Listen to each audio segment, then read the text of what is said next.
இருக்கீங்க? இன்னைக்கு ரொம்ப சுலபமா செய்யக்கூடிய முட்டை பிரியாணி தான் பண்ண போறோம். பாருங்க, நல்லா பாயில் பண்ணி எடுத்து வச்சிருக்கோம். எப்ப பார்த்தாலும் சிக்கன் பிரியாணி, மட்டன் பிரியாணி அப்படின்னு செய்யறத விட ரொம்ப சுலபமா செய்யலாம். அதே நேரத்துல ரொம்ப கம்மியான பட்ஜெட்ல செய்யக்கூடிய இந்த முட்டை பிரியாணி தான் பண்ண போறோம். ரொம்ப நல்லா இருக்குங்க. ரொம்ப சிம்பிளான, கொஞ்சமா மசாலா போட்டு, ரொம்ப வாசம் அதிகமா இல்லாம, ரொம்ப லைட்டா வயிறுக்கு இதமான ஒரு பிரியாணினா அது இந்த முட்டை பிரியாணி தான். ரொம்ப நல்லா இருக்கும். வாங்க சீக்கிரம் செஞ்சிடலாம். முட்டை பிரியாணி செய்யறதுக்கு கொஞ்சமா ஆனியனை ஃப்ரை பண்ணி எடுத்து வச்சிருக்கேன். கொஞ்சம் முந்திரி. இதுல வறுத்த எண்ணெயிலே தான் இப்ப முட்டையை ஃப்ரை பண்ண போறோம். முட்டையை எதுக்காக நம்ம இந்த மாதிரி வதக்கிட்டு அதுக்கப்புறம் பிரியாணி செய்யறோம் அப்படின்னா, அப்பதான் அந்த காரம், உப்பு எல்லாமே சேரும். முட்டை சாப்பிட்றப்பவே ரொம்ப அருமையா இருக்கும். கொஞ்சமா கொத்தமல்லி இலை சேர்த்துக்கலாம். கொஞ்சம் புதினா. இதோட ஃப்ளேவரும் ரொம்ப நல்லா இருக்குங்க. இந்த மாதிரி ட்ரை பண்ணி பாருங்க. 1 டீஸ்பூன் இஞ்சி பூண்டு பேஸ்ட் சேர்த்துக்கலாம். மஞ்சள் பொடி ஜஸ்ட் கொஞ்சமா, ஒரு பிஞ்ச். பிரியாணி மசாலா இருந்துச்சுன்னா வீட்லயே அரைச்சதா இருந்தாலும் பரவாயில்ல, இல்ல கடையில வாங்குறதா இருந்தாலும் பரவாயில்ல. 1 டீஸ்பூன் சேர்த்துக்கோங்க. இந்த பிரியாணி மசாலா சேர்த்து செய்யும் போது இந்த முட்டையோட மனம் ரொம்ப நல்லா இருக்கும். ஒரு மாதிரி கவுச்சி ஸ்மெல் வரும்ல, அது எல்லாமே அவாய்ட் பண்றதுக்காக தான் இந்த பிரியாணி மசாலா சேர்த்துருக்கோம். சப்போஸ் உங்களுக்கு பிரியாணி மசாலா இல்லை அப்படின்னா நீங்க மிளகாய் பொடி, மஞ்சள் பொடி இது ரெண்டும் சேர்த்துக்கலாம். இஞ்சி பூண்டு பேஸ்ட் வதங்கிடுச்சு. கொஞ்சமா தண்ணி சேர்த்துக்கோங்க. கொஞ்சம் உப்பு. வேக வச்சு எடுத்து வச்சிருக்க முட்டையை இந்த மாதிரி கட் பண்ணி எடுத்து வச்சிருக்கேன். அப்பதான் மசாலா எல்லாமே உள்ளார போகும்.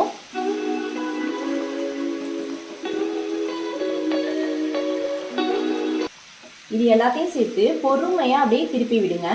முட்டை உடையக்கூடாது. முட்டையை இந்த மாதிரி எல்லா சைடும் மசாலா படுற மாதிரி திருப்பி விட்டாச்சு. இந்த அளவுக்கு குக் பண்ணா போதும். இதை அப்படியே ஆஃப் பண்ணிடுங்க. ஆஃப் பண்ணிட்டு இப்ப பிரியாணிக்கு தாளிச்சிடலாம். ஒரு குக்கர்ல நெய் சேர்த்துக்கலாம். பாதி அளவு நெய் சேர்த்துக்கோங்க. கொஞ்சம் ஆயில் சேர்த்துக்கலாம். ஆயில் சூடாயிடுச்சு. ஹோல் கரம் மசாலா சேர்த்துக்கலாம். பட்டை, கிராம்பு, ஏலக்காய் இது எல்லாமே ரொம்ப கம்மியான குவான்டிட்டி அளவு சேர்த்துக்கலாம். ஏன்னா முட்டை பிரியாணிக்கு இந்த மாதிரி அதிகமா பட்டை, கிராம்பு, ஏலக்காய்லாம் சேர்த்தீங்கன்னா அந்த அளவுக்கு நல்லா இருக்காது. அதனால ரொம்ப கம்மியான குவான்டிட்டி இந்த பட்டை, கிராம்பு, ஏலக்காய் சேர்த்துக்கோங்க. எல்லாமே பொரிஞ்சு வந்துருச்சு. இப்ப வெங்காயம் சேர்த்துக்கலாம். 3 பெரிய வெங்காயம் இந்த மாதிரி ஸ்லைஸ் பண்ணி வச்சிருக்கேன். 3 பெரிய வெங்காயம் எடுத்துட்டீங்கன்னா 3 தக்காளி எடுத்துக்கோங்க. ஈக்குவல் ரேஷியோல சேர்த்தா ரொம்ப நல்லா இருக்கும். வெங்காயம் சீக்கிரம் வதங்கணும்னா கொஞ்சமா உப்பு சேர்த்துக்கோங்க. போர்ல எப்படி தாக்குங்கள்னு சொல்றாங்களா, அந்த மாதிரி வெங்காயத்தை வதக்குங்கள்னு நான் சொல்லுவேன். அந்த அளவுக்கு வதக்கணும். அப்பதான் முட்டை பிரியாணி பர்ஃபெக்டா சூப்பரா டேஸ்டா வருங்க. வெங்காயம் வதங்கிருச்சு. இஞ்சி பூண்டு பேஸ்ட் சேர்த்துக்கலாம். 2 டீஸ்பூன் இஞ்சி பூண்டு பேஸ்ட் சேர்த்துக்கோங்க. கொஞ்சம் புதினா, கொத்தமல்லி கொஞ்சம். இது எல்லாத்தையுமே சேர்த்து நல்லா பச்சை வாசனை போற அளவுக்கு நல்லா வதக்கி விட்டுக்கலாம். வெங்காயம், இஞ்சி பூண்டு பேஸ்ட் வதங்குற டைம்ல அரிசியை ஊற வச்சுக்கலாம். ஒரு 20 நிமிஷம் ஊற வச்சு எடுத்துக்கலாம். எப்பொழுதுமே ஊற வச்சு சேர்த்தீங்கன்னா தான் நல்லா இருக்கும். அரிசி உடையாம இருக்கணும் அப்படின்னா இதை நல்லா அலசிட்டு அதுக்கப்புறம் தான் ஊற வைக்கணும். ஊற வச்சுட்டு அலசினீங்கன்னா அரிசி 2 உடைஞ்சிரும்.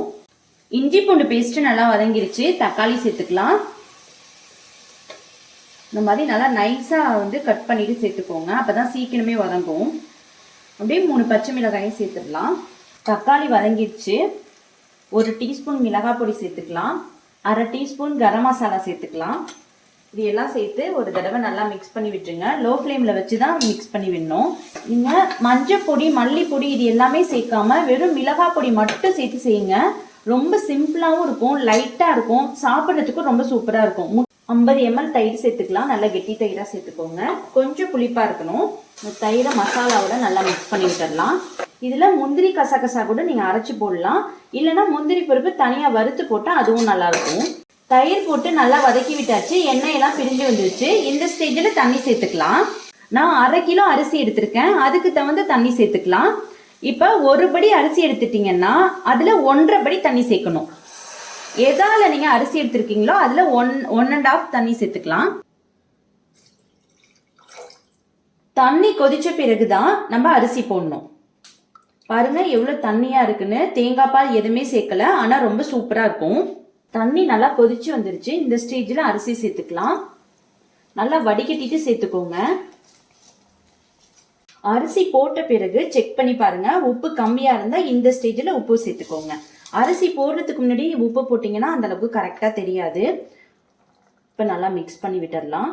பண்ணிட்டு கடைசியா முட்டையை சேர்த்துக்கலாம்.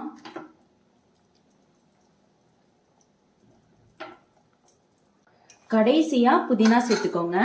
கொஞ்சம் கொத்தமல்லி இலை, இது எல்லாம் சேர்த்து மூடி வச்சிடலாம். ஒரு விசில் விட்டு எடுத்துக்கலாம். உங்களோட குக்கருக்கு தகுந்த மாதிரி நீங்கள் விசில் விட்டு எடுத்துக்கோங்க. குக்கரில் ஒரு விசில் வந்துடுச்சு. இப்போ ஓப்பன் பண்ணி பார்க்கலாம். எவ்வளோ சூப்பராக ரெடி ஆகிருக்கு பாருங்கள். அப்படியே ரைஸ்லாம் உதிரி உதிரியாக அவ்வளோ அழகாக வந்திருக்கு, பக்குவமாக வந்திருக்கு. இப்போ உடனே மிக்ஸ் பண்ணி விட்டுறாதீங்க. இந்த மாதிரி நெய்யை ஊற்றிட்டு அதுக்கப்புறம் மிக்ஸ் பண்ணி பாருங்கள், அவ்வளோ சுவையாக இருக்கும்.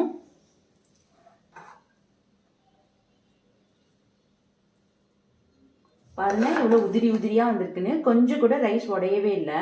இந்த எக்கு பிரியாணி இன்னும் சுவையாக இருக்கணும் அப்படின்னா கொஞ்சம் பொரிச்ச ஆனியன், முந்திரி பருப்பு கொஞ்சம் சேர்த்துக்கலாம். அவ்வளோதான், சுவையான முட்டை பிரியாணி ரெடி ஆயிடுச்சு. சுவையான முட்டை பிரியாணி ரெடி ஆயிடுச்சு. பாருங்க எவ்வளோ சூப்பராக ரெடி ஆயிருக்குன்னு. அப்படியே உதிரி உதிரியாக வந்திருக்குங்க. அவ்வளோ அருமையாக இருக்கு பிரியாணி. வாசனை அப்படியே மூக்க தொலைக்குது. அவ்வளோ அட்டகாசமாக இருக்குங்க. அந்த உப்பு காரம் எல்லாமே அவ்வளோ பர்ஃபெக்டாக வந்திருக்கு. உங்களுக்கு சப்போஸ் உப்பு காரம் அதிகமாக வேணும்னா அதிகமாக சேர்த்து செய்யுங்க. செம்ம அசத்தலான முட்டை பிரியாணி ரெடி ஆயிடும். இந்த வீடியோ உங்களுக்கு கண்டிப்பாக பிடிச்சிருக்குன்னு நம்புறேன். இந்த வீடியோ உங்களுக்கு பிடிச்சிருந்துச்சுன்னா சப்ஸ்கிரைப் பண்ணுங்க, லைக் பண்ணுங்க, மறக்காம பெல் ஐகானை கிளிக் பண்ணிருங்க. தேங்க்யூ ஃபார் வாட்சிங்.